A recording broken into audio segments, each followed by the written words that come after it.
अब जैसे ही पूरी को ये पता चला कि आस-पास की गली में इस तरीके से लोग कह रहे हैं कि उसकी जो बहन थी कनक, उसकी बहन जो थी तारा, तो उसको जो है अगवा कर लिया गया है, वो भी मुसलमान किए हैं।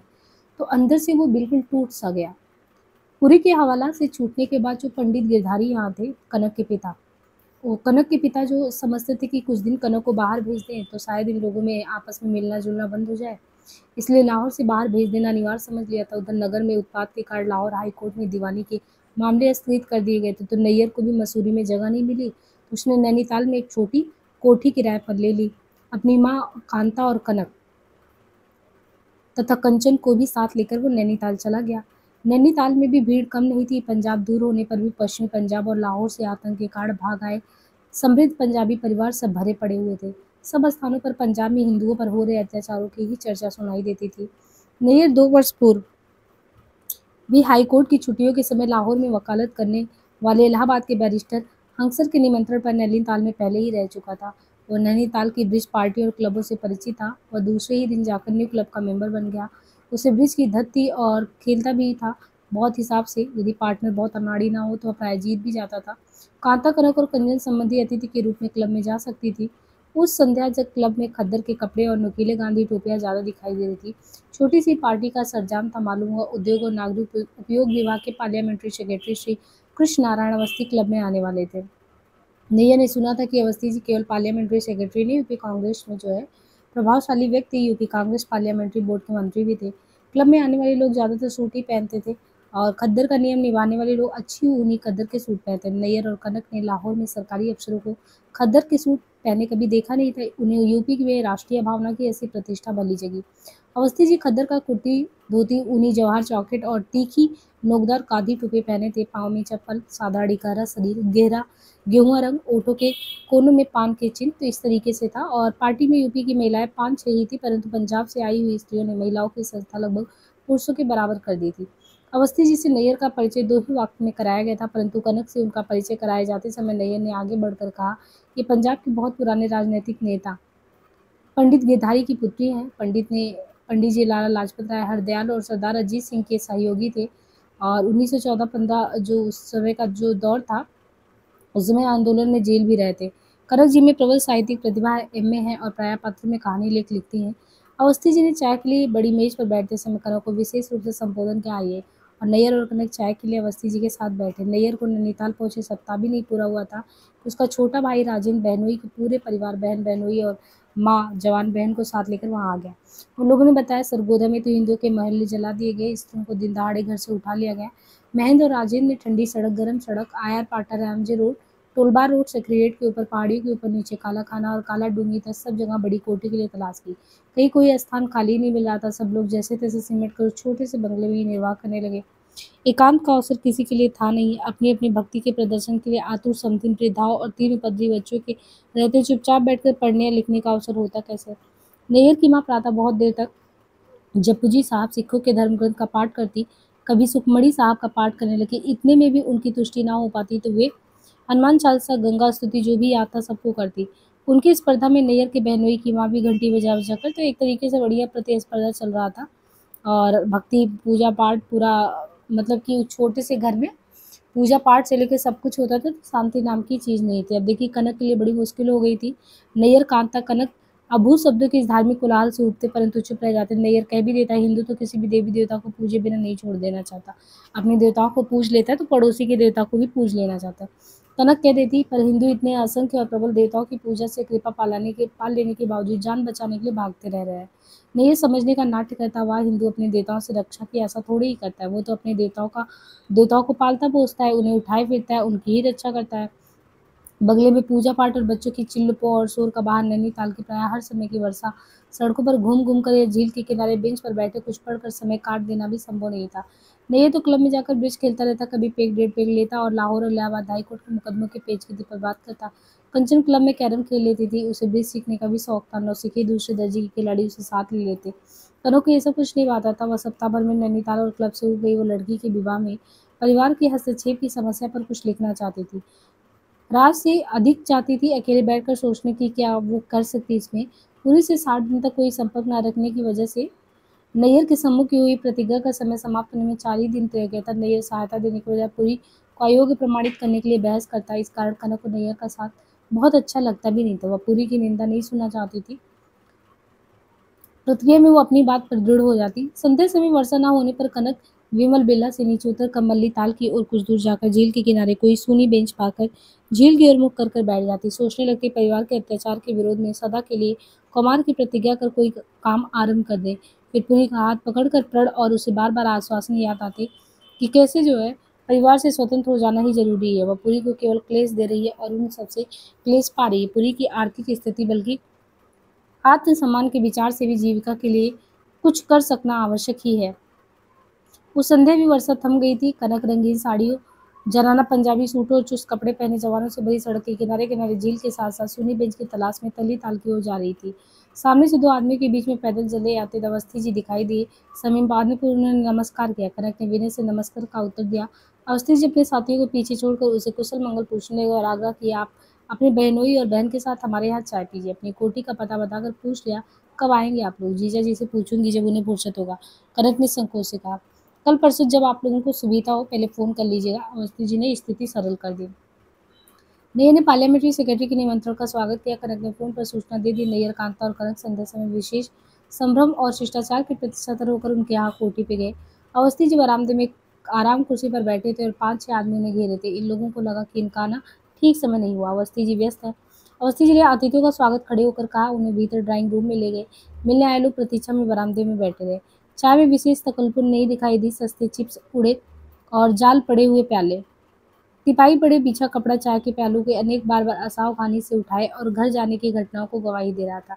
तीनों ने एक दूसरे की आंखों में देखकर विस्मय प्रकट किया। ड्राइंग रूम के आकार और फर्नीचर में कोई कमी नहीं थी, परंतु सब और अनुपयोग की उपेक्षा बरस रही थी। साज सज्जा और भोज पदार्थों की कृच्छता अवस्थी जी की प्रगल्भता में डूबी थी। उन्होंने कनक के पिताजी के राजनीतिक जीवन के संबंध में, उनके लाहौर के कारोबार के संबंध में और कनक की साहित्यिक अभिरुचि और भविष्य के कार्यक्रम के बारे में विस्तार से पूछा। अनेक चुटकुले सुनाए। पंत जी और नेहरू जी के साथ दौरे पर जाने की घटनाएं वगैरह सब बताई। चाय पर अतिथियों के साथ अवस्थी जी अकेले ही बैठे थे। काफी आत्मीयता से बातचीत हो सकने पर कांता ने झिझकते हुए पूछ लिया, श्रीमती अवस्थी जी के दर्शन नहीं हुए? अवस्थी जी ने बिना झेपे उत्तर दिया, वो चीनी की बर्तनों में नहीं चाय पीती है। चाय की ऐसी आदत भी नहीं। हम लोगों के घर की स्त्रियाँ अभी जरा पुराने ही ख्यालों की है। पर्दे का अभ्यास भी चला आ रहा है। आप मिलना चाहती हैं? भीतर मिल लीजिए। कांता के हाँ अवश्य कहने पर अवस्थी जी कांता और कनक को श्रीमती अवस्थी जी से मिला लेने के लिए एक दरवाजे में लटके पर्दे के पीछे दूसरे कमरे में ले गए। कांता और कनक कुछ मिनट पश्चात लौटी तो नैयर ने कहा, मुंह में बहुत सा पान भरा रहने के कारण उनके लिए बोल पाना कठिन हो रहा था। चलने से पहले अवस्थी जी ने कांता और कनक से विशेषता कनक से अनुरोध किया कि आप लोग शिक्षित और सचेत हैं। आप लोग को हमारे सामाजिक कार्य में सहयोग देकर देश के नवनिर्माण में सहायता देनी चाहिए। आपके पास समय भी है। आप 2-3 महीने तो नैनीताल में हैं ही। यहाँ श्रीमती के पंत बहुत काम कर रहे हैं। आपका उनसे परिचय करा दिया जाए। उन्होंने यहाँ नारी कला मंदिर और कई संस्थाएं जारी की है। परसों प्रातः वे 9 बजे आएंगी। आप लोग भी आइए।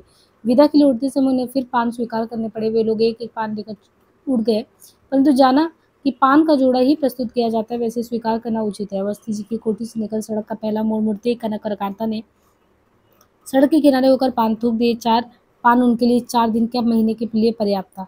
कांता खिन्नता से बोली, ये क्या इन लोगों का कायदा है? दूसरों की स्त्रियों के साथ उठना बैठना अच्छा लगता है, अपनी स्त्रियों को पर्दे में रखना। मैं तो इसके यहाँ कभी नहीं आऊंगी। ये उसे और क्रोध आ गया। उनकी घरवाली तो भीतर पर्दे में पलंग पर बैठकर सुपारी करते और पान चबाती रहे। सामाजिक कार्य हम लोगों के लिए ये रह गया। तुम्हें मालूम है? कांता ने विस्मय प्रकट किया। यूपी की औरतें पान में तंबाकू भी खाती हैं। नैयर ने समझाया, नाराज क्यों होती हो कन्नी को? यहाँ समय काटना भारी हो रहा है। कुछ समय संबंध और परिचय हो जाएगा तो बिगड़ क्या जाएगा? कोई बात तो लेगा नहीं। तीनों सड़क पर ग्रांड होटल के नीचे अपनी कोठी की ओर बढ़ने लगे। पगडंडी के सामने पहुंचे तो नैयर ने कहा, आओ क्लब में चलो। अभी से घर में कैद होकर क्या करेंगे? 7 ही तो बजे हैं। जीजा जी अभी समय है, मैं जरा आपसे बात करना चाहती थी। कनक बोल उठी, घर में तो भीड़ में कोई समय ही नहीं होता। सबके सामने आपको क्रोध आ गया तो भी ठीक नहीं। कांता समझ गई कनक क्या बात करना चाहती। वो छोटी बहन के बहस में उत्तेजित होकर तीखी बातें कहने में न झिझकने से घबराती झट बोल उठी, मैं जाकर नानू को देखूँ, उसे जरा घुमाने के लिए भेज दूँ। तुम लोग क्लब के रास्ते में बात भी कर लो और क्लब हुई भी हो लो। नैयर को अनुमान था, पर उसने पूछ लिया, क्या बात है? आपने मुझसे 60 दिन के लिए प्रतिज्ञा कराई थी। कल उसका अंतिम दिन है। कनक ने पहले से सोची हुई बात कह दी। वो कई दिन से पुरी को पत्र लिख पाने के लिए छटपटा रही थी। इस चेतावनी का क्या मतलब? नैयर ने कुछ सोचकर पूछा। चेतावनी या चुनौती? कनक ने उत्तर दिया, प्रतिज्ञा का समय पूरा हो गया और फिर कुछ कहे बिना न रह सकी। मेरा भी तो मन और मस्तिष्क से और प्रतीक्षा संभव नहीं। एकदम विवाह कर लेना चाहती हो? नैयर ने पूछा। एकदम हो या ना हो, मैं प्रतीक्षा कर सकूँ या ना कर सकूँ, पर दूसरे के मन की दुविधा और चिंता का भी तो ख्याल करना चाहिए ना। पिताजी का पत्र नहीं आया तो आप सब लोग व्याकुल नहीं हैं? मुझे व्याकुलता नहीं होगी। वे दोनों क्लब की ओर कैपिटल के दरवाजे तक पहुंच गए, परंतु कनक की बात समाप्त नहीं हुई। वो फिर सड़क पर लौट पड़ी। नैयर ने सोचकर प्रश्न किया, मैंने पुरी का उसकी बहन के प्रति व्यवहार तुम्हें बताया था ना, फिर भी तुम पता किससे लूँ और क्या लेकर बताऊँ? मुझे किसी न किसी पर तो विश्वास करना ही पड़ेगा। कनक ने उत्तर दिया, मुझे उन्हीं पर विश्वास है। मतलब है मैंने तुमसे झूठ कहा? मैं उन्हें बेईमान नहीं मान सकती। कुछ कदम तक दोनों चुप चलते। कनक ने चुप्पी तोड़ी। आपने आश्वासन दिया कि आप मेरा विचार न बदल सकेंगे, आप विरोध भी नहीं करेंगे। नैयर ने भी उत्तेजना प्रकट न होने देने के लिए स्वर को धीमा करके कहा, हाँ, मैं कोई शारीरिक या उस प्रकार का विरोध तो नहीं कर रहा हूँ। उत्तरदायित्व या कैद या पराधीनता, क्या आवश्यकता है मेरे उत्तरदायी संभाले रहने का? कनक मन ही मन उबलती रही। नहीं बोले, इस समय मैं तुम्हारी कोई सहायता नहीं कर सकता। मैं क्लब जाना चाहता हूँ, मैं लौटूंगा। कनक लौट पड़ी। कोठी के नीचे पगडंडी के सामने पहुंचकर वह पगडंडी की ओर मुड़ गई। नैयर सीधा चला गया। कनक बंगले की पगडंडी की चढ़ाई चढ़ती हुई आंधी में रुकी। अंधेरा भी घना ही नहीं हुआ था, आकाश पर भीने बादल थे, बूंदें भी नहीं थी। बंगले में जाकर क्या करूंगी, उसने सोचा, और फिर सड़क पर उतरकर झील के किनारे सूनी बेंच पर बैठ गई और बेंच की तलाश में लाइब्रेरी की ओर चल दी। बात भी नहीं कर रही। क्या करूं? पूरी की मानसिक व्यथा का कल्पना अपने हाथ उसके हाथ देकर क्या प्रण? लॉरेंस गार्डन में दिया हुआ आश्वासन, दोनों के एक साथ एक छोटे से घर में अकेले रह सकने की कल्पना और पूरी के आलिंगन में अचेत हो जाने के सुख की कल्पना। रात जगने के समय से हल्की हल्की झड़ी लगी हुई थी। 8:30 बज चुके थे, परंतु झड़ी रुक जाने का कोई लक्षण नहीं था। कनक को ऐसी अवस्था में अवस्थी जी के यहाँ जाकर मिसेज पंत का परिचय पाने की कोई इच्छा थी नहीं। अपनी विचित्र मानसिक अवस्था में समाज सेवा का भी कोई उत्साह उसके मन में था नहीं। परंतु बंगले में कैदी बने सबके सामने चुप बैठे रहना उसे तो और असहनीय लग रहा था। नैयर कांता या केवल अर्दली बनकर कनक के साथ जाने के लिए तैयार नहीं थी। कनक ने 4 आदमियों से खींची जाती रिक्शे की सवारी यहाँ पहली बार ही देखी थी। उसे रिक्शा पर बैठते संकोच होता, विशेषतः चढ़ाई पर। कुलियों को बुरी तरह हाँफते देखकर बहुत ग्लानि होती। वो कांता का बरसाती कोट और छोटी छतरी लेकर पैदल ही अवस्थी जी के यहाँ पहुंच गई। अभी बरामदे में खद्दर की कुर्ता धोती साल ओढ़े हुए बैठे हुए थे। 2 व्यक्ति प्रतीक्षा ही कर रहे थे। अजली से समाचार परखकर उन्होंने कनक को भीतर बुलवा लिया। अवस्थी जी ने सामने खुली फाइल पर से आंखें उठाकर कुर्सी से बिना उठी कनक को संबोधन किया, आइए बैठिए। आप आ गई? कनक ने नमस्कार कर मेज के समीप एक कुर्सी पर बैठ गई। अवस्थी जी बोलते गए, मेरा ख्याल था वर्षा में आप शायद ना आ सके। आप पंजाबी महिलाएं बहुत साहसी और समर्थ होती है, क्या कहना? हमारे यहाँ की स्त्रियां तो किसी काम की थी, उन्हें नक की तरह पहुंचाने लाने के लिए सदा एक व्यक्ति चाहिए। आपके लिए चाय मंगाई जाए? अवस्थी जी ने मेज पर पड़ी घंटी पर हाथ मार दिया। कनक ने 2 दिन पहले की चाय की स्मृति काट तुरंत हाथ जोड़कर क्षमा मांगी। जी बस अभी नाश्ते के साथ चाय पीकर आई हूँ। हाँ हाँ, आप लोग तो लस्सी पीते हैं, अवस्थी जी कह पड़े। हाँ, लस्सी बहुत पौष्टिक तो होती है। अच्छा, पान तो लीजिए। अवस्थी जी ने पुस्तक के रुपये और आगार पान का डिब्बा दिया। कनक को एक पान ले लेना पड़ा। मिसेज पंत उस वर्षा में नहीं आई। अवस्थी जी लखनऊ और दिल्ली के अपने पंजाबी मित्रों की बात सुनाते रहे। अवस्थी ने विचार प्रकट किया कि जिन पंजाबी लड़कियों ने हमारे यहाँ सरकारी नौकरी ली है, बहुत अच्छा काम करी है। कनक ने सूद पकड़ लिया, बोली, मैं सामाजिक काम में तो सहयोग देना ही चाहती हूँ। सन 42 के आंदोलन में और भी पहले कांग्रेस में कुछ न कुछ करती ही आ रही हूँ, परंतु अब यदि हम लोगों को लाहौर छोड़ना पड़े तो एक परिस्थिति में मैं भी कोई नौकरी कर लेना चाहूँगी। अरे वाह! आपके लिए नौकरी या काम की कमी थोड़ी काम की कमी है। आप जैसी योग्य नवयुवतियों से तो राष्ट्रीय निर्माण में बहुत सहयोग मिलेगा। अब तो सरकार का काम भी राष्ट्रीय काम ही है। एजुकेशन डिपार्टमेंट बढ़ रहा, हमारा सोशल वेलफेयर डिपार्टमेंट है, सभी जगह काम है, ज़रूरत है। आप लखनऊ आ जाइए, निश्चय ही प्रबंध हो जाएगा। आप हमें समझा दीजिएगा आपको किस प्रकार का काम सूट करता है, उसमें कोई कठिनाई ना हो। अवस्थी जी ने अपने दोनों पाँव कुर्सी पर उठा लिए और फिर सुनाने लगे।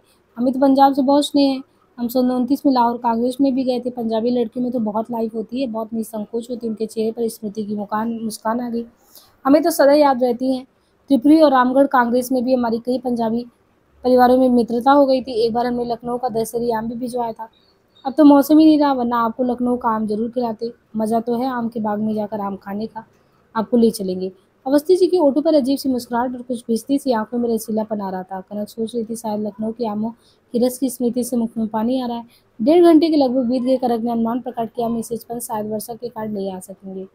हाँ, अब क्या आएंगी, आप फिक्र ना कीजिए। अवस्थी जी ने आश्वासन दिया, हम आपको किसी दिन उन्हीं के यहाँ ले चलेंगे। वैसे यहाँ आती ही रहती, यूपी असेंबली की मेंबर हैं। आप चाहेंगी तो हम उनकी काम की बाबत सोचेंगे। आप यहाँ जब चाहे निसंकोच तशरीफ लाइए। चलते समय कनक को अवस्थी जी ने मिसेज पंत की कोठी का भी पता दिया। कनक अवस्थी जी के यहाँ से उनकी सहायता से नौकरी मिल जाने के विश्वास लेकर लौटी। चिंता के बोझ में हल्कापन आ गया। कल्पना भविष्य की ओर बढ़ने लगा और नए जीवन की कल्पनाओं के उत्साह में कनक तीसरे दिन संध्या समय सचपन के मकान पर गई। अवस्थी जी वहाँ पहले से ही थे, भारी शरीर के और उससे भारी तोंद के एक और सज्जन कुर्ता धोती पहन के वह बैठे हुए थे। गरम गरम पकौड़ियाँ और चाय चल ही रही थी। अवस्थी जी ने मिसेज पंत से कनक का परिचय बहुत प्रशंसा सहित कराया। भारी शरीर व्यक्ति ने पंजाबी महिलाओं की करवटता और साहस की सराहना की। जॉन महिला ने अपने स्थानीय स्कूल को उचित आर्थिक सहायता अभी तक न मिलने की कहानी सुनाकर सिफारिश की कि अवस्थी जी से अनुरोध की। अवस्थी जी पकौड़ी चबाते हुए रुखाई से बोले, आज चिंता क्यों करती हो? यदि नियम के अनुसार सहायता मिलनी चाहिए तो जरूर मिलेगी। भारी शरीर महाशय जवान स्त्री के साथ अवस्थी जी को प्रणाम कर चल दिए। उन लोगों के जाने पर अवस्थी जी ने फिर मिसेज पंत की प्रशंसा कर उन्हें सुझाव दिया कि नारी कला मंदिर के संगठन में कनक से अवश्य सहायता ले।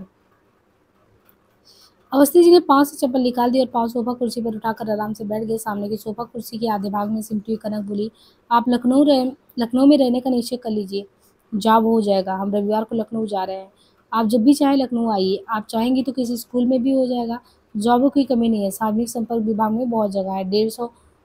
150 की तो हाई कोर्ट बात ही नहीं है। आप आएंगे तो मिसेज पंत के साथ ठहर सकती हैं। क्यों मिसेज पंत? हाँ, क्यों नहीं, उनका घर है। मिसेज पंत ने समर्थन किया।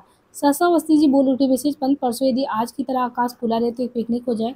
नौकुचिया ताल देखा है आपने? वे कनक की ओर घूम गए। कनक इस नाम से भी अपरिचित थी। अवस्थी जी ने बताया, नैनीताल में क्या रखा है, इसके आसपास के दृश्य देखिए, वो क्या सुंदर स्थान है। प्राकृतिक सौंदर्य तो मिलेगा ही मिसेज पंत, खाने का प्रबंध आपके जिम्मे है। वैसे ही मार्ग हो और मालूम मुर्ग बने। वे कनक की ओर घूम गए। आप तो वेजिटेरियन नहीं है ना? हाँ, पंजाब में ये सब व्यर्थ की बातें थोड़ी ही होती है। कनक ने स्वीकार किया, शाकाहार के संबंध में उसका कोई विशेष नियम नहीं है। मिसेज पंत ने आग्रह किया, अवस्थी जी, गाड़ी की जिम्मेदारी आपकी है, उसकी आप चिंता ना कीजिए। कितनी गाड़ियाँ चाहिए? शकुंतला को भी कहला दे और वर्मा को भी। क्या राय है? लेकिन बहुत भीड़ हो जाएगी, उन्हें रहने ही दे। आप बस स्टैंड पर 9 बजे जरूर पहुंच जाइए, मिसेज पंत ने कनक से कहा। कनक इनकार नहीं कर सकी। लौटते समय सोचती आ रही थी, ये लोग कितने निराभिमान और सदासे हैं और जरा पकड़ किस्में अपने देसी ढंग से चलते। पार्लियामेंट्री सेक्रेटरी, परंतु अफसरी की जो बू जरा भी नहीं आती। घर लौटकर उसने कांता और नैयर से बातों में 200 की नौकरी पाने की आशा और पिकनिक के निमंत्रण की बात की। नैयर कांता दोनों चुप रहे। कुछ देर बाद कांता ने प्रश्न किया, तुम यहाँ से 15 मील उन लोगों के साथ जाओगी, तुम्हारा परिचित तो कोई साथ नहीं होगा? अवस्थी जी की अपनी स्त्री तो साथ जाएगी कि नहीं? उसमें ऐसी क्या आपत्ति है तुम्हें? कनक ने साहस से कहा। मिसेज पंत तो जा रही हैं, वे यूपी असेंबली की मेंबर हैं। अवस्थी जी भी साधारण आदमी नहीं है, पार्लियामेंट्री सेक्रेटरी। आखिर नौकरी करूंगी तो क्या पूरा परिवार मेरे साथ जाएगा? इस विषय में पिताजी से भी पूछ लेना उचित है, कांता ने कहा। मालूम नहीं, क्या मैं यहाँ कैद में हूँ? कनक उत्तेजना से बोली। 21 की हो चुकी हो, मेरे लिए अपने पाँव पर खड़े होने का दिन क्या कभी नहीं आएगा? तुम सब और विरोधी क्यों देखती हो? नैयर बीच में बोला। पिताजी इनकार ही कर देंगे, ये कैसे मान लिया जाए? पिकनिक की बात है, तुम कंचन को साथ ले जाओ। छोटी बहन के साथ रहने में हर्ज क्या है? और नई जगह में एक के बजाय दो बेहतर।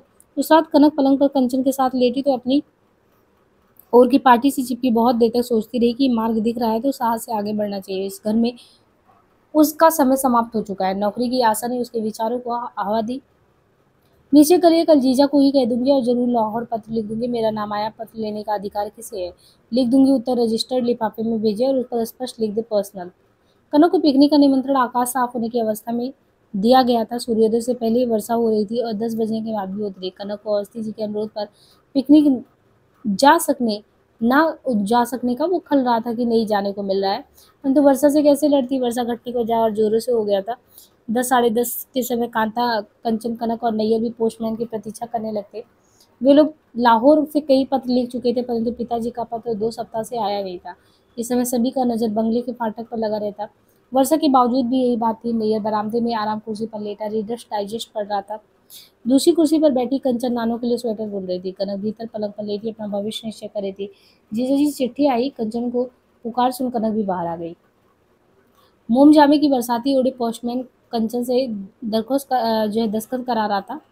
एक्सप्रेस चिट्ठी थी, पिताजी की है, आपके नाम, कंचन ने बताया और लिफाफा लाकर नैयर के हाथ में दे दिया। कांता भी बाहर आ गई थी। तीनों नैयर के पीछे खड़ी हो गई। पंडित जी के पत्र की पहली 2 पंक्तियां पढ़कर नैयर ने विस्मय प्रकट किया। पिताजी ने लिखा है कि उन्हें हमारा केवल एक ही पत्र मिला। उनका विचार है कि शायद मुसलमान पोस्टमैन ग्वालमंडी में जाने से डर रहे हैं। उन्होंने रजिस्ट्री से पत्र भेजने के लिए लिखा है। नैयर ने शेष पत्र ऊंचे स्वर में पढ़कर सबको सुना दिया। पंडित जी के पत्र से लाहौर की स्थिति निराशाजनक जान पड़ी। प्रेस 13 जुलाई से बंद है। सरकारी अफसरों को हिंदुस्तान या पाकिस्तान का चुनाव कर सकने का अवसर दिया गया है। लोगों में बहुत आतंक फैल गया है। लोग यही चाह रहे हैं कि लाहौर के इधर या उधर जाने का फैसला हो ही जाए। प्रेस में काम करने वाले मुसलमान कातिल मशीन और दफ्तर ग्वालमंडी में आने को साहस ही नहीं कर रहे हैं। पड़ोसी मुस्लिम मोहल्लों के आतंक से ग्वालमंडी में हिंदुओं ने ऐसी किलाबंदी कर ली है कि बाहर के लोग किसी और से भी प्रवेश नहीं कर पा रहे हैं। पंडित जी ने पछतावा प्रकट किया कि 2 वर्ष पूर्व नई मशीनों में इतना रुपया न लगा हुआ होता तो अच्छा रहता। अपने पूरे प्रेस और कारोबार को उठाकर ले जाए तो कहाँ ले जाए। लोगों को हुकूमत और हकीमों पर भरोसा रह नहीं गया है, इसलिए अब बैंकों को भी सुरक्षित नहीं समझ रहे हैं और अपनी रकम बैंकों की लाहौर से बाहर की दिल्ली और यूपी की शाखाओं में भिजवा रहे हैं। प्राय लोगों ने बैंकों की लाकर से अपना जेवर, सिक्योरिटी और शेयर सर्टिफिकेट और दूसरे कीमती कागज भी निकलवा लिए। हम तो लाहौर से कहाँ जाएंगे, पर जो भी थोड़ा बहुत कैश था दिल्ली ब्रांच में बदलवा दिया है। नेयर के लिए उनका संदेशा था कि वह भी आकर बैंक से अपना हिसाब कुछ समय के लिए बदलवा दे और अपने लॉकर्स भी खाली कर दे। शांति हो जाने पर फिर वापस रख दिया जाएगा। अंत में लिखा था कि उनकी भी इच्छा कुछ दिन के लिए नैनीताल आ जाने की थी, परंतु उनके कुछ दिन के लिए जाने का भी अर्थ लोग उनका भयभीत होकर भाग जाना ही समझेंगे, इसलिए स्वयं उनके लिए भी यह हानिकर होगा वहाँ पे आना। पत्र सुनकर सब चुप हो गए। कुछ समय बाद कांता ने ही बात शुरू की, बताओ ना क्या करना ठीक होगा। मेरा तो विचार है कि अभी कुछ दिन देखा जाए। मैंने विचार पकड़ के, आखिर यही है कि लाहौर पाकिस्तान में हो जाएगा। क्या ये संभव है कि पूरे हिंदुस्तान के 10-12 करोड़ मुसलमान पेशावर से लाहौर तक की जगह में समा जाएंगे। मुसलमान हिंदुस्तान में रह सकेंगे तो हिंदू भी लाहौर में तो रह ही सकते हैं। डॉक्टर, वकील, इंजीनियर तो पाकिस्तान को भी चाहिए। मैं मैं क्या संपत्ति लाहौर से उठा लाऊं, मकान को उठा लाऊं यहाँ पे। कांता ये कैसे स्वीकार कर लेती कि उसी के अनुभवी पिता की अपेक्षा पति का विचार ठीक है, इसलिए अपने माता पिता की बुद्धि को अपनी ही वस्तु समझती है। उसने असंतोष प्रकट किया, पिताजी लाहौर की हालत देखकर सीख रहे हैं। दूसरे सब लोग जो लाहौर से जा रहे हैं बेवकूफ़ है। भूखे नंगे सड़क पर खड़े हो जाएंगे तो पता चलेगा। मेरे संजय तक लाहौर जाने के लिए तैयार हो गया तो कांता ने विरोध किया, भाड़ में जाए संपत्ति। ये नहीं सोचते कि पिताजी लाहौर छोड़ देना उचित समझ रहे हैं तो तुम्हें वहाँ कैसे मैं भेज दूँ। मुझे तुम्हारी जान चाहिए, ये संपत्ति तुमसे अकेले अकेले सिमटेगा भी क्या। बक्स में से अपने हाथों कमीज तो ढूंढ कर निकाल नहीं पाते। राजन ने आगे बढ़कर कहा कि वो जाने के लिए तैयार है, उसकी बात का कुछ अर्थ नहीं हो। संपत्ति और हिसाब के सब कागजात तो महन के समझे हुए थे। कनक इस बहस में प्राय नहीं बोली, वह अपनी बात सोचती रही। पंडित जी के पत्र ने पुरानी परिस्थितियों के बदलने की सूचना दे ही दी थी। प्रश्न ये था कि अब कैसे कहाँ बसा जाए। वह अब पिताजी के लिए बोझ और चिंता का कारण नहीं बनना चाहती। उसने लखनऊ में बसने का निश्चय कर लिया, परंतु अंतिम निर्णय तो पुरी को सब कुछ बताकर उसके समर्थन में ही था। रात भर वो इसी कल्पना विकल्पना में रही। दूसरे दिन उसने 9 बजे पुरी को पत्र लिखने का निश्चय किया। ये सूचना उसने नैयर को दी और पूर्ण अधिकार से एक लंबा पत्र लिखकर पुरी को तुरंत नैनीताल में आकर परामर्श करने के लिए लिख दिया। ये लिखना भी नहीं भूली कि यदि पुरी ना आ सके या ना आएगा तो उसे स्वयं लाहौर पहुंचना पड़ेगा। पंडित जी ने कनक और कंचन को नैयर के साथ नैनीताल भेजते समय 100-100 रुपए के 3 नोट भी दिए थे और कंचन को भी ज़रूरत के लिए पूछती रहना, मतलब कि उन पैसों के लिए। पंडित जी अपनी बेटी के खर्चीले स्वभाव से परिचित थे। नैनीताल में कनक जिस मानसिक परिस्थिति में आई थी, 2 सप्ताह में उसे एक भी नोट तोड़ाना नहीं था। वो पुरी की आर्थिक स्थिति से परिचित थी। पुरी की आर्थिक कठिनाई जान लेने के बाद से उसे व्यर्थ खर्च करना भला भी नहीं लगता था। 2 नोट उसने पत्र में रख दिए। स्वयं डाकखाने जाकर पत्र को रजिस्ट्री करवा दिया। पंडित जी का पत्र आने के बाद से नित्य ही 1-2 बार नैयर के लाहौर जाकर अपनी संपत्ति का प्रबंध कराने की आवश्यकता और औचित्य के संबंध में कुछ न कुछ बहस हो ही जाती थी। नैयर लाहौर जाना आवश्यक नहीं समझता था, पर कांता पिता के परामर्श की उपेक्षा भी नहीं कर पाई। नैयर के जाने के लिए तैयार हो जाने पर उसे संकट में भेज देने का साहस भी नहीं कर पाती। उसकी अंतिम आपत्ति यही होती, तुम अकेले कुछ संभाल ही नहीं पाओगे। वो चाहती थी नैयर उसे साथ ले चलने का महत्व समझे। कनक ने पुरी के लिए 21 तारीख का पत्र लिखा था। 27 तारीख तक उत्तर नहीं आया। कनक का आतुर और संकित मन चिंतित हो गया। क्या मुझे ही लाहौर जाना पड़ेगा? जीजा जी के साथ ही चली जाऊं? नेर के लाहौर जाने के संबंध में फिर बात उठी।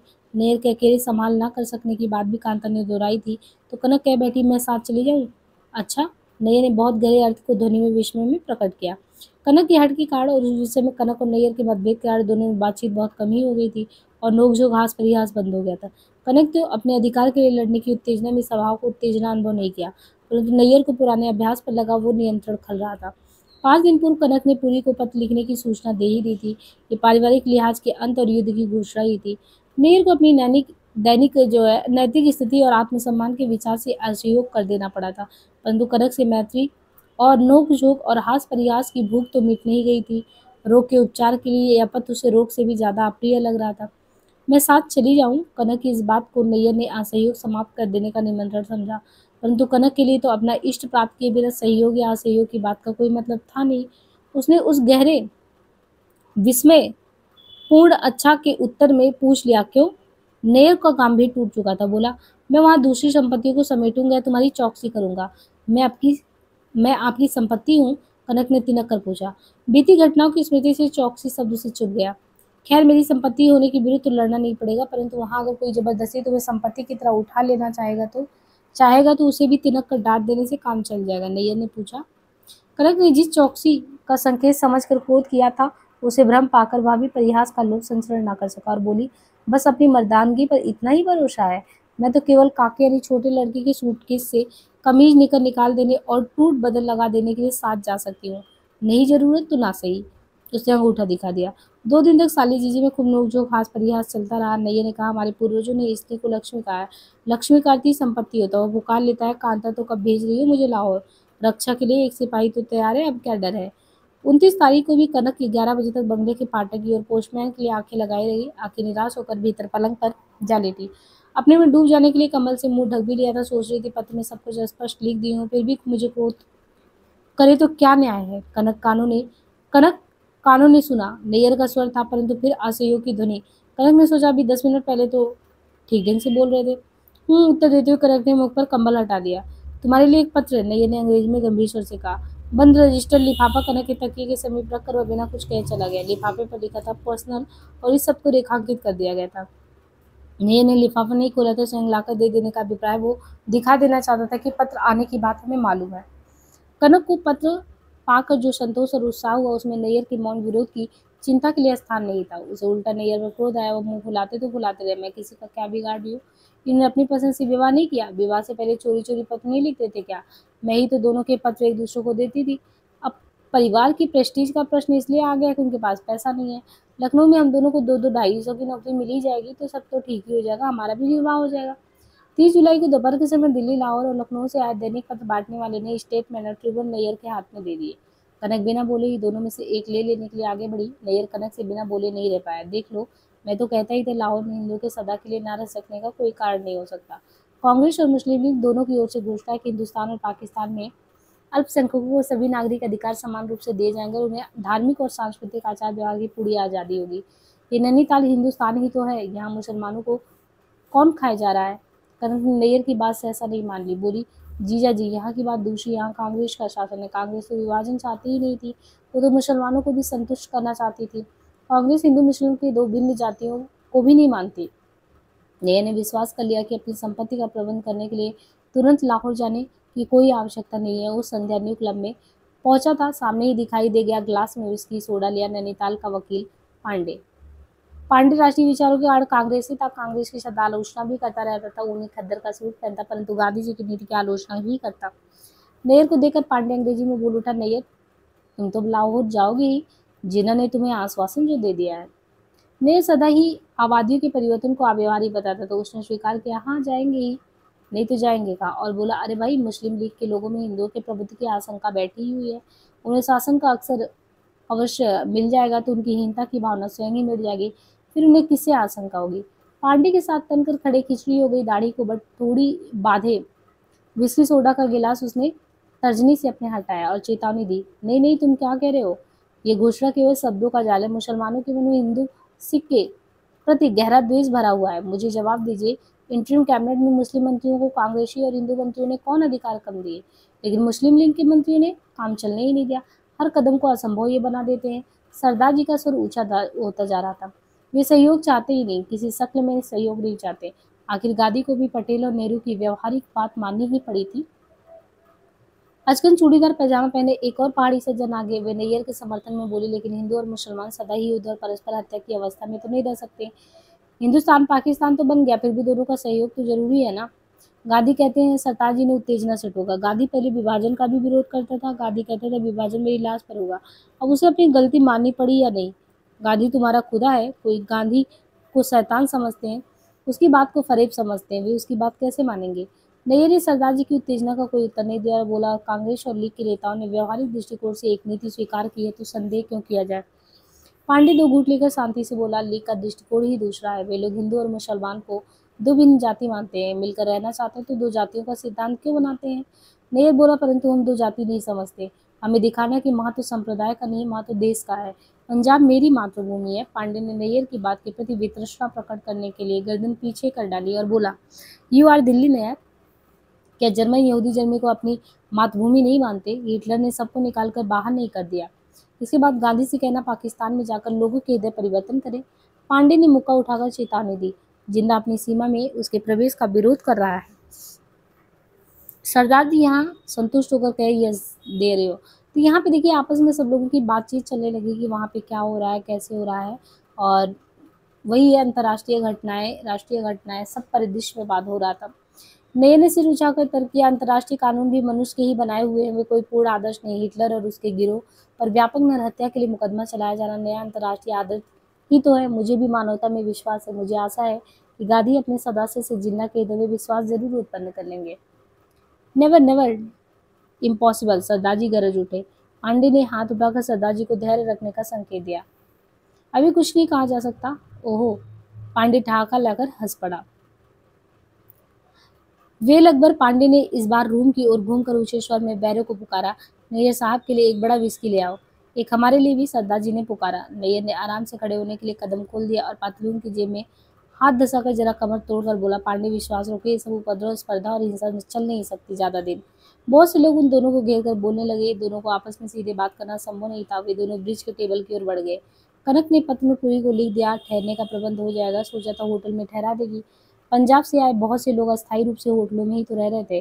क्लब में होटलों के विषय में 2-3 बार सुना भी था कि होटल ठसाठस भरे हुए हैं। देसी होटल वाले भर चुके स्थानों में और लोगों को भरते जा रहे हैं और रेट दुगना तिगना ले रहे हैं। यूरोपियन होटल से भी अधिक कर दिए हैं। यूरोपियन होटल पहले भी महंगा था, पर उन्होंने अपने रेट बढ़ाए थे और उचित संख्या से अधिक लोग भरते भी थे।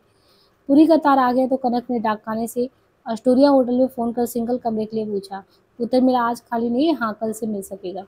तो कल से ही दीजिए। होटल ने इस शर्त पर कमरा देना स्वीकार किया गया था कि 20 अगस्त से पहले वो कमरा छोड़ दे। कनक ने स्वीकार कर लिया और कमरा जेडी पुरी के नाम से रिजर्व करने के लिए कहकर सूचना दे दी कि उसका अतिथि अगले दिन लंच के समय तक पहुंच जाएगा। कनक घर से चलती थी कि राजेंद्र प्रायः 7 चलने के लिए तैयार हो जाता। कांता की ननद कांता की ननद की ननद स्वर्णा को सारगंधा में इस प्रकार घूमने का अवसर कब मिला था। वह भी तैयार हो जाती, इसलिए कनक काठ गोदाम से आने वाली बस के समय से कुछ पहले ही तलीताल के आधे रास्ते पर लाइब्रेरी में जाकर बैठ गई। गहरे बादल सुबह से अभेद वितान की तरह छाए थे। कभी रिमझिम वर्षा हो ही रही थी। कनक मन ही मन नैनीताल की सड़कों के दो भिन्न रूपों पर हंसती थी। आकाश स्वच्छ रहने पर भी यह सड़कें सुंदर रंग बिरंगे कपड़े पहने सैलानियों से भरकर पिटूनिया और फ्लाक्स बड़ी पार्टियों की तरह लगती है। पानी बरसते समय अधिकांश लोगों के बरसातियों छतरियों ले लेने पर जान पड़ता। पूरी सड़क पर कुकुरमुत्ता ही कुकुरमुत्ता घूम रहे हैं ऐसा लगता। कनक कांता की बरसाती और अपनी छतरी ले आई थी। फिर भी बस के अड्डे पर बरसते आकाश के नीचे खड़े होकर प्रतीक्षा करना कठिन था। अड्डे पर पहले पहुंचना भी जरूरी था, वरना पूरी अपरिचित स्थान में परेशान होता। और पूरी को बस से उतरते प्रथम क्षण में ही देखना चाहती थी। काठगोदाम स्टेशन पर गाड़ी 10:30 बजे पहुंचती। कनक घड़ी देकर 12 बजे बरसाती और छतरी तली तार की ओर चल दी। कनक बस के अड्डे पर पहुंची तो पानी जोर से बढ़ गया। वह अड्डे पर बस के टिकट घर के बगल में बने टीन के छप्पर के नीचे जाकर एक कोने में खड़ी हो गई। छप्पर में छत के साथ धुएं का बादल भी टंगा हुआ था। कनक को धुएं से खांसी आ गई। कुलियों ने भय से उसकी ओर देखा और आग को संभाले रखने के लिए रखे पत्थर से आग को दबा देने लगा। कुलियों का भय सिमटना है। सम्राट महिला को खांसी आने की भय से अपनी आग बुझा देना किसी कानून या नियम के अनुसार आवश्यक था। ये कनक नहीं जानती थी, कुली स्वयं भी नहीं जानते थे, परंतु जीवन के अनुभव ने धन और समृद्धि का आदर करने उन्हें सिखा ही दिया था। कुलियों के एक ओर सिमट जाने और अपनी आग दबा जाने के यत्न करने पर भी छप्पर के नीचे धुएं और सील मिल पसीने की गंध से कनक के लिए वहां खड़ा रह सकना असंभव नहीं था। उसकी नज़र सामने डाकखाने के बरामदे में खड़े कई लोगों की ओर गई। वहां भी चली गई, पर सब फिर रुक गई। एक आध बूंद पड़ रही थी। कनक मना रही थी कि किसी तरह घंटे 2 घंटे के लिए पानी रुक जाए, पूरी होटल तक पहुंच जाए। कनक प्रतीक्षा से थकने ही लगी थी कि एक बस आई। प्रतिद्वंदा और उत्साह का कोलाहल मचाते हुए कुलियों ने झपट कर बस को ऐसे घेर लिया। कनक भी उत्सुकता से आगे बढ़ी, पर वह काठ गोदाम से नहीं रानी खेत से आई थी। कनक डाकखाने के बरामदे में लौट कर सड़क की ओर आंख लगाए बैठी थी। दूसरी बस दिखाई दी। रामगढ़ नैनीताल लिखा था। एक और दिखाई दिया, हल्द्वानी से आया। काठ गोदाम से बस आई। बस को फिर कुलियों ने घेर लिया। बिस्तरों और बक्सों की छीना झपटी होने लगी। कनक सांस रोककर आगे बढ़ी, पंजों के बल उचक उचक कर और मुझे झुक कर भीड़ के बीच देखने का प्रयास किया। मुसाफिर कुलियों को न छूने के लिए बचकर उन्हें आसवाब उठा लेने के एक और खड़े हो गए। पूरी नहीं था। कनक फिर सड़क की ओर नजर सामने गड़ाए खड़ी थी।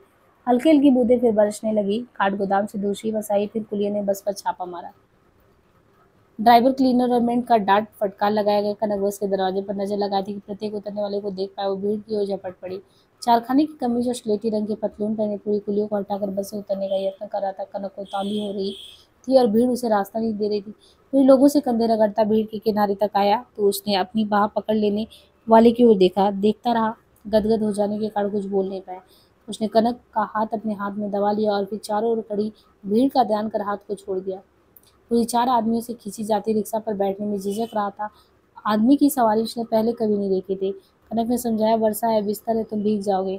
रिक्शा खुली आतुर आंखों से उसके इनकार के विरुद्ध दुहाई दे रहा था।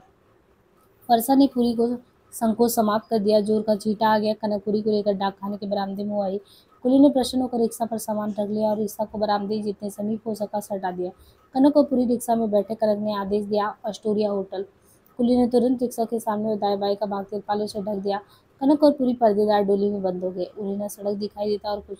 रिक्शा दौड़ पड़ी। बंडोली में दोनों की आंखें मिली। उस अत्यंत संकुचित सीमा ने उन्हें असीम स्वतंत्रता दी। उन्हें न रिक्शों के पर्दों पर पड़ती बूंदों की टप टप सुनाई देती, न टुन की आवाज।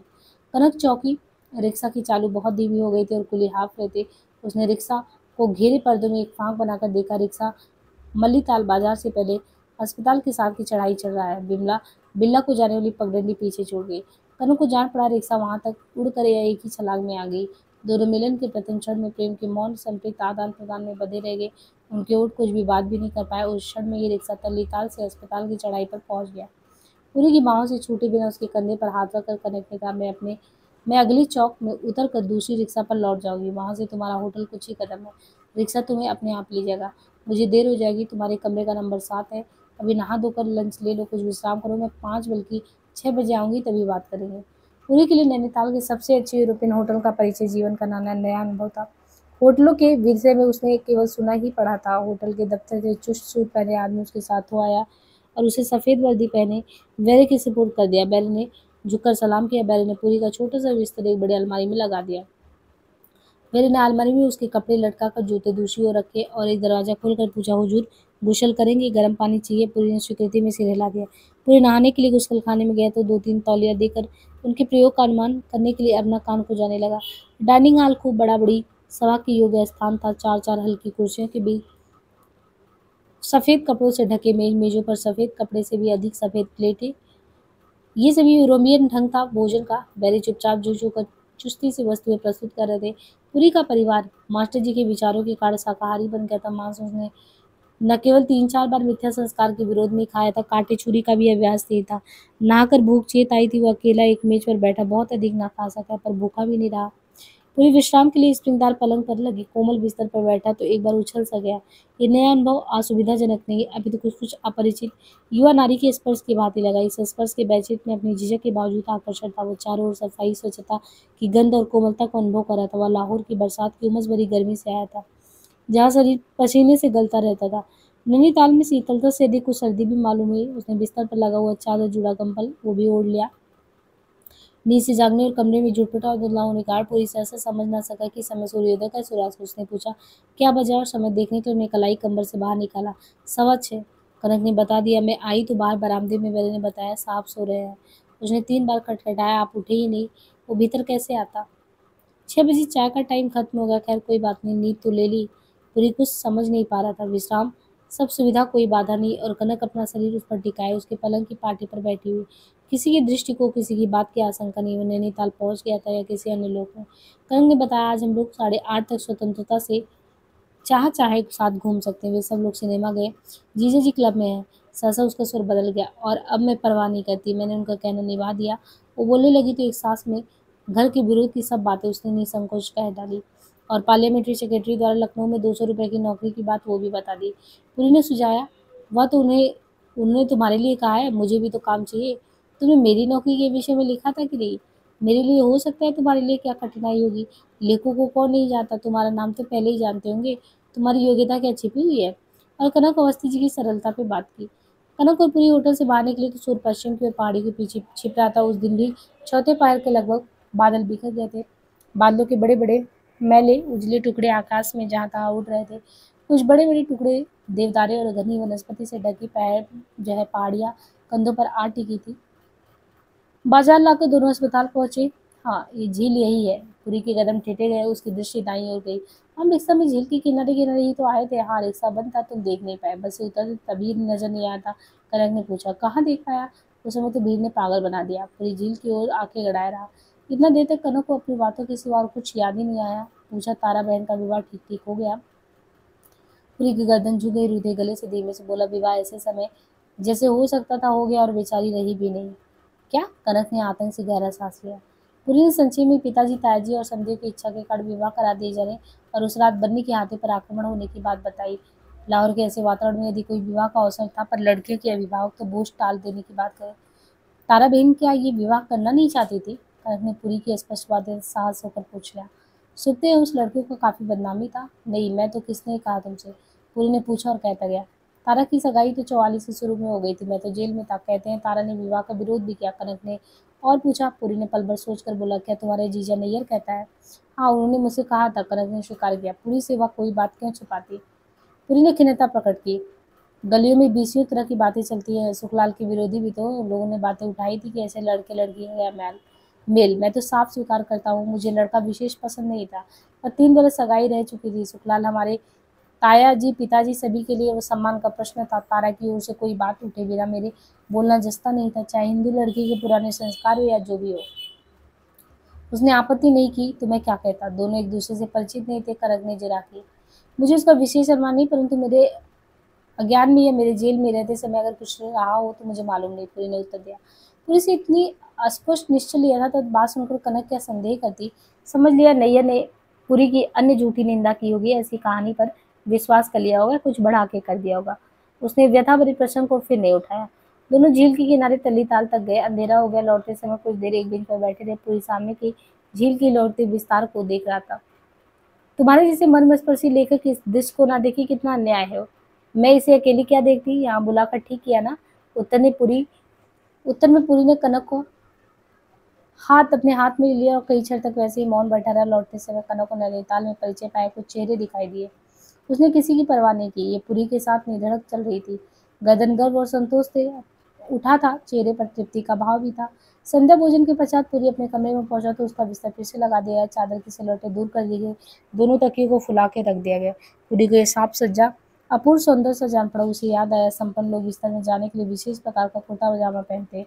वो तो उसके पास नहीं था, परंतु बिना अच्छे साफ कपड़े पहने उसे कमरे और ऐसे बिस्तर में सोना कमरे और बिस्तर का अपमान था। उसने साफ धुला इसलिए किया हुआ एक कमीज और सफेद पजामा पहन लिया। पुरी ने जीवन में पहली बार बिस्तर में लेटते समय ताजे स्वच्छ कपड़े पहने थे। पुरी बिस्तर पर लेट गया। छत से लटकती कंदील से ढकी पड़ी बिजली उसने बुझा दी। पलंग के सिरहाने वो पड़ा था, सुख और सौंदर्य की कल्पना में खोया हुआ था।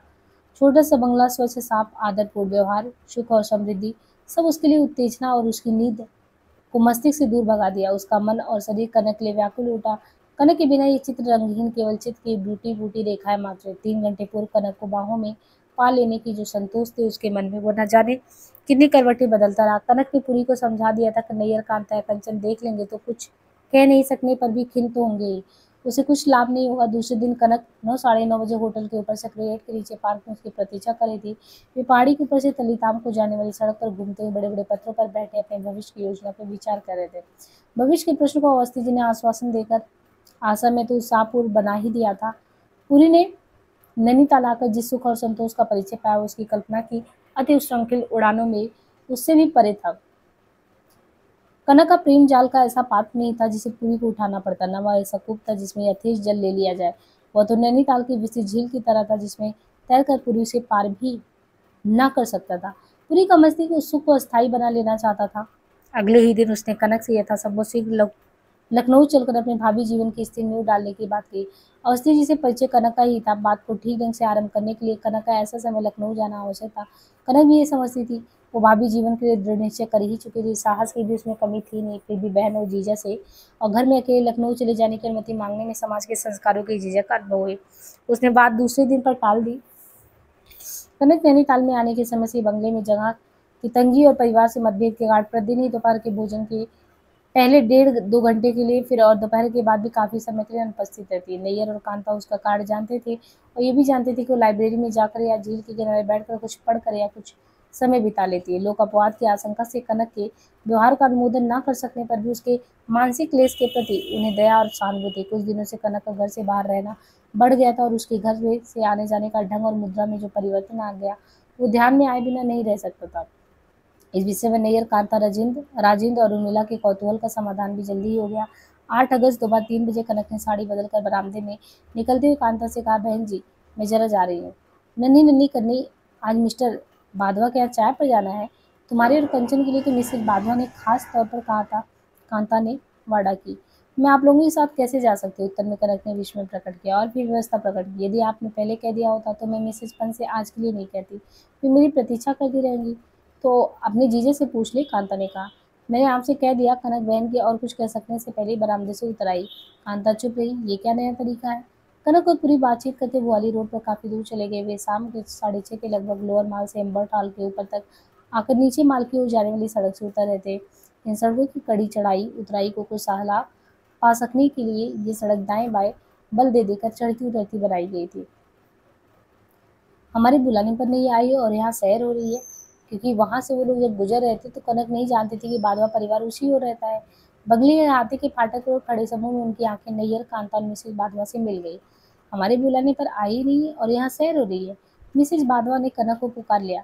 कनक को सहमी, पूरी भी सहमा। कनक मुस्कुराकर उत्तर सोच रही थी। नैयर ने पुरी की ओर हाथ बढ़ाकर बहुत आत्मीयता ऊंचे स्वर में पुकार लिया, हेलो पुरी, मिसेज पंत के यहाँ आपकी मीटिंग खत्म हो गई? आप लोग जहाँ जाते हैं आपको पॉलिटिक्स मिल ही जाता है। पुरी को कुछ बोलने का अवसर ना देकर नैयर बाधवा को उसका परिचय देने लगा। आप मिस्टर पुरी से नहीं मिले होंगे पर नाम अवश्य सुना होगा। अरे भाई, मशहूर जर्नलिस्ट और फिक्शन राइटर मिस्टर पुरी है ये। बाधवा पेशावरी पंजाबी के लहजे में बोले, पुरी साहब क्लब में क्यों नहीं जाते? वहाँ तो वाकबात की जगह है। पुरी की ओर से नैयर ने ही उत्तर दिया, अरे भाई, इनके पास बर्बाद करने के लिए समय कहाँ है? इनका तो हर क्षण बहुत बहुमूल्य है। इन्हें तो बस एक कलम चाहिए और लोग अपना केस बनाने में मगन रह सकते हैं। नैयर ने पुरी का उत्साह से स्वागत कर बाधवा और मिसेज बाधवा को कनक के एक युवक के साथ अकेले घूमते देखे जाने की स्थिति पर विस्मय प्रकट करने का अवसर नहीं रहने दिया। कनक और पुरी को नैयर, कांता, कंचन, उर्मिला और नरेंद्र के साथ ही चलना पड़ा। नैयर पुरी में ही बात करता रहा, नैनीताल कब आए? आज ही दिखाई दिए। मकानों की तो बहुत दिक्कत है अपने यहाँ, कहाँ से जगह ढूंढ निकाली? ये सुनकर कि पुरी ऑस्ट्रेलिया होटल में ठहरा, नैयर ने पल भर चुप रहकर उसकी ओर एकटक देखा। वो तो महंगा होटल है। पुरी की दूसरी ओर चलती कनक ने पुरी की सादगी की आशंका से तुरंत उसका हाथ दबा दिया। नैयर ने अपना विस्मय दबाकर पूछ लिया, वहाँ तो जरूर आराम और शांति होगा? वह इस प्रकार बात कर रहा था मानो कोई पुराने आदमी हो। माल रोड पर बिमला विला के नीचे पहुंचकर कांता ने नानों को देखे बिना क्लब जाने से इनकार कर दिया। नैयर ने कैप्टन की ओर बढ़ते हुए सभी को साथ चलने का निमंत्रण देकर पुरी को विशेष रूप से संबोधन किया। क्लब में नैयर ने सामने पढ़ने वाले लोगों से पुरी का परिचय लाहौर के विशिष्ट लेखक और पत्रकार के रूप में कराया। फिर पूछा, कहो भाई, क्या लोगे, बियर या विस्की? पुरी ने क्षमा मांगी, धन्यवाद, ये सब मैं नहीं लेता। तो फिर कॉफी? नैयर ब्रिज खेलने वाली टोली में जा बैठा। कंचन ब्रिज के नौसिखियों में जा बैठी। कनक और पुरी कुछ मिनट कैरम की गोटों की खटखट सुनते रहे। इसके बाद पत्र पत्रिकाओं की लदी मेज के समीप जाकर आराम कुर्सी पर बैठकर पत्रिकाओं के पन्ने पलटने लगे। पुरी ने कनक के समीप से गुजरते हुए धीमे से कहा, क्या यहीं बैठे रहेंगे? कनक और पुरी को क्लब में बैठने की मजबूरी खल रही थी। शेष लोगों की उपस्थिति, बातचीत, हास परिहास सब निरर्थक। कुछ ठहरकर पुरी ने कनक को याद दिलाया, तुम आज या कल सुबह तक लखनऊ चलने के संबंध में तय कर लो। दिन व्यर्थ जा रहे हैं। क्लब के ढंग से उसे कुछ रुचि नहीं आ रहा था। और इस तरीके से क्लब से चलने के पश्चात नैयर के ओठों पर मौन की मोहर लग गई। पिछली संध्या के व्यवहार से स्पष्ट है कि नैयर समाज में अपवाद से बचने के लिए कनक और पुरी के मिलने जुलने पर सबके सामने चाहे आपत्ति न करे परंतु असहयोग से अपना विरोध भी प्रकट कर रहा था। कनक ने सोचा, मुझे इस निरर्थक नाराजगी की चिंता नहीं, परंतु ऐसी अवस्था में जीजा और बहन से लखनऊ जाने की अनुमति कैसे मांगती? ये संदेह तो होता कि वो पुरी के साथ जाएगी, पर अब और टालने का समय कहाँ था। पूरी परेशान हो रहा था और वो दोनों 15 अगस्त देश के स्वतंत्र होने के दिन से अपना नया जीवन शुरू करना चाहते थे। नैयर केवल स्वेटर और पैंट पहन बरामदे के नीचे फूलों की क्यारियों के साथ चुपचाप टहलता हुआ प्रातः नाश्ते के लिए पुकार जाने की अतिरिक्त प्रतीक्षा में था। कनक उससे बात करने के लिए सामने आई, परंतु उसकी चुप्पी और गंभीरता से अनुत्साहित होकर भीतर लौट गई। अब यह हुआ कि संध्या दूसरे दिन लखनऊ जाकर नौकरी के लिए यत्न करने की अनुमति मांगनी ही थी। पिछली संध्या की घटना से कांता भी नाराज थे। और तेरा दिमाग तो न जाने कहाँ रहता है, उसने रूखा सा जवाब दिया। हाँ, तेरी 2 रोटियां ही तो हमें और पिताजी को बारी होगी। इतनी दूर नई जगह अकेली तो कैसे जाएगी? मुझे जहाँ भी काम करना होगा जाना ही पड़ेगा। आखिर जो लोग अपने पाँव पर खड़ा होते हैं तो वो जाते आते नहीं है, उसने बहन जी से कहा। कांता नहीं चाहती थी कि बहन की बातें ससुराल के लोग सुने, इसलिए वो नानू का हाथ पकड़कर बरामदे में आ गई और नैयर को सुनाकर बोली, अगर तुझे इतना विश्वास है तो लेकर पिताजी से पूछ ले, हम कहेंगे ही नहीं। नैयर ने कांता की ध्वनि अपनी ओर अनुभव की और उन लोगों के समीप रुकर खड़ा हो गई। कांता कहती है ये आज लखनऊ जाने के लिए तैयार है, कहती है अपने पैरों पर खड़े होने के लिए नौकरी करेगी। मैंने तो कह दिया लेकर पिताजी से पूछ ले। ठीक है, नैयर ने समर्थन किया। लाहौर से उतर आने में इतने दिन बर्बाद होंगे। कनक बोली, मैं तो आज या कल चली जाऊंगी। तुम्हारी क्या किसी खास तारीख की या किसी के साथ जाने का अपॉइंटमेंट है? नैयर ने पूछा। अगर हो तो क्या हर्ज है, कनक ने कहा। हमारे तुम्हारे जैसे लोग हर्ज समझे तो हर्ज मानना पड़ता है। नैयर ने उत्तर दिया, लोग बुरा कहने समझने लगेंगे तो क्या लाभ, जब तक विवाह नहीं हो जाता कुछ संयम में रहना चाहिए। नैयर ने समझाया। आप लोग क्या विवाह से पहले मिलते नहीं थे या मिलते नहीं थे? कनक ने उन्हें चुप करा देना चाहा। जो कुछ भी करते थे लोगों की बातों का भी ध्यान रखते थे। कांता बोली, तुम लोगों की तरह तो लगाम नहीं तोड़ा ली थी हमने। क्या लगाम तोड़ा ली है? कनक बोली, हमने ऐसा क्या किया जो आप नहीं करते थे? हम पर भी लोग नियंत्रण रखते थे, हमें तुम पर रखना पड़ रहा है, इसलिए तुम्हारी आंखों में बुरा मत बन रहे हैं, पर हमें तुम्हारे ही हित का ख्याल रखना पड़ेगा। नैयर ने अपना स्वर तटस्थ और शांत रखा। परंतु आप समझ सकते हैं कि स्वाभाविक क्या है, रूढ़ी को कसौटी क्यों बना रहे हैं? कनक ने नैयर को द्रवित करने के लिए कहा। अपनी ही बात याद कीजिए, सब याद है, स्वाभाविक है, पर नियंत्रण भी तो जरूरी है, संयम ही तो संस्कृति है। व्यवहार रूढ़ी बनकर संस्कृति कहलाता है। मोटर की तेज चाल उसका गुण है, परंतु जिस मोटर में ब्रेक ना हुआ जरूर पहाड़ों का संकट बनेगी। कनक को नैयर का तर्क बघारना अच्छा नहीं लगा। वह जल भुनकर गुमसुम रह गई। उसने एक और बैठकर पिताजी के नाम पत्र लिखा और उसे डाकखाने में अपने हाथों छोड़ आने के लिए घर से चल दी। होटल जाकर उसने पुरी की स्थिति बताई। बहुत देर तक बातचीत करके पुरी को अवस्थी जी से मिलने के लिए अकेले लखनऊ जाने का निश्चय करना पड़ा। कन्नू ने उसे अवस्थी जी की और मिसेज पंत का भी पता वगैरह सब बता दिया था। अवस्थी जी के लिए एक पत्र भी पुरी को दे दिया था। वो उसे संध्या 4 बजे की बस से काठगोदाम जाने के लिए बस के अड्डे पर छोड़ने लगी। पुरी के लखनऊ चले जाने पर कनक दुविधा में थी। उसे विश्वास था कि पुरी लखनऊ में नौकरी की व्यवस्था हो जाने पर उसे तुरंत वहां आने के लिए लिखेगा। तब तक पिता की अनुमति ना आई होती तो क्या करेगी? दोनों ने निश्चय कर लिया कि 15 अगस्त स्वतंत्रता के समारोह की घोषणा के समय वे साथ साथ रहेंगे। कभी सोचती शायद पूरी उसे लेने स्वयं ही आए। उसके 9 तारीख को लिखे पत्र का उत्तर लाहौर से 12 तक आ सकता था, नहीं भी आ सकता था। लखनऊ से भी जयदेव का पत्र 12 तक आ सकता था। 13 को तो आ ही जाना चाहिए था। 13 को वो नहीं आ पाया। चाहे जो हो, ऐसी हालत में भी वो 14 को लखनऊ पहुंच ही जाएगी। अप्रैल से सितंबर तक नैनीताल में डाक दिन भर में 2 बार बढ़ती थी। डाक के समय कनक की दृष्टि फाटक की ओर रहती, पिताजी के और उससे अधिक पुरी के पत्र की। पुरी का पत्र वह डाकिये से स्वयं ही लेना चाहती थी। 13 तारीख दिन का पहला पहर बीतने पर डाकिया फाटक के भीतर आया। कनक ने उत्सुकता से आगे पत्र ले लिया। पत्र एक्सप्रेस था और नैयर नाम था। पंडित जी के हस्ताक्षर कनक ने पहचाने और पत्र नैयर की ओर बढ़ा दिए। नैयर ने पत्र एक बार मन ही मन पढ़ा और फिर पढ़कर सबको सुना दिया। कनक का पत्र पंडित जी को 11 को 9 बजे मिल गया था। उन्होंने उसी समय उत्तर बड़े डाकखाने में डलवा दिया था। अभिप्राय था कि कनक अभी प्रतीक्षा करे। पंडित जी ने लिखा था कि मुस्लिम लीग और कांग्रेस के भावी सरकारों द्वारा अल्पसंख्यकों की सुरक्षा का आश्वासन देने का प्रभाव अच्छा पड़ा। अपेक्षाकृत शांति है। उन्होंने कनक के अपने पैरों खड़े होने और स्वतंत्र राष्ट्रीय सरकार के काम में सहयोग की भावना की सराहना की, परंतु लखनऊ जैसी दूर जगह पर उसके जाने से पहले स्वयं वहां की कुछ खोज खबर ले सकने के लिए प्रतीक्षा करने को कहा। अंत में लिखा था कि 15 अगस्त का परिवर्तन शांति से हो जाए तो फिर शांति का विश्वास हो जाए। 18 अगस्त तक उनका विचार नैनीताल पहुंचकर सब बातों पर विचार करने का था। कनक को पिता की पुरानी आदत पर क्रोध आ गया। ना नहीं करेंगे, हाँ भी नहीं करेंगे, रबड़ की जंजीर गले में डाल देंगे। जो कुछ हो खींच जाए तो खींच जाए, बांधे रहो। कनक ने उसी समय साफ साफ कह दिया, मैं अवस्थी जी को वचन दे चुकी हूँ, यदि मुझे आज या किसी समय लखनऊ से पत्र मिला तो मैं रुकी नहीं रह सकती। कांता ने विस्मय से कहा कि तूने कैसे नए तरीके शुरू कर दिए? बाबा हम तुझे नहीं रोकेंगे, जाना है तो ढंग से विवाह करके चली जा। तू जाना है तो जा। नेर भी कनक को सुनाने के लिए कांता से कहने लगा, पिताजी की बात नहीं मानी तो नहीं लिखकर पूछने की क्या जरूरत है? कनक अपनी बात पर डर रही। वो जानती थी कि पुरी का पत्र आ जाने पर वो किसी तरह रुक नहीं पाएगी और वह कांता और नैयर की बातों का उत्तर कांता को ही दिए जा रही थी। तभी अखबार वाला आ गया। नैयर ने कनक की बात सुनते सुनते पहले ही पृष्ठ पर नजर डाली और बोल उठा, लॉर्ड माउंटबेटन कल सुबह कराची जाकर 10 बजे पाकिस्तान सरकार की सत्ता सौंपने की बात कर रहा है। 14 अगस्त रात के 12 बजने पर पाकिस्तान के गवर्नर जनरल कायदे आजम जिन्ना हो जाएंगे। दिल्ली में रात के 12 बजने पर डॉक्टर राजेंद्र प्रसाद की अध्यक्षता में भारत की कॉन्स्टिट्यूट असेंबली शासन सत्ता संभालेगी। उसी सांस में कह गया। गाड़ी में भी एक जीवित व्यक्ति शेष न होने के कारण गाड़ी लाहौर स्टेशन पर रोक दी गई। अनुमान किया जाता है शहादरा स्टेशन पर 1000 से अधिक हिंदू स्त्री पुरुष और बच्चों की हत्या हुई है। गाड़ी को लाशों से भरकर शहादरा स्टेशन से लाहौर की ओर भेज दिया गया। लाशों से भरी गाड़ी के पूर्व की ओर जाने के दुष्परिणाम का विचार कर अधिकारियों ने गाड़ी को लाहौर में ही स्थगित कर दिया है। और इस तरीके से पिताजी ने 11 तारीख सुबह वो पत्र लिखा और दोपहर बाद ये क्या हो गया। कांता का स्वर घबराया होता, सब मौन रह गए, जाने क्या हो गया और कोई बात नहीं हुई। कनक का मन 1000 से अधिक हिंदू स्त्री पुरुष और बच्चों के तलवार बरछी और गोलियों की मार के सम्मुख बिलबिला कर अंतर्नाद करते हुए समाप्त हो जाने की कल्पना से कुछ और नहीं सोच सका।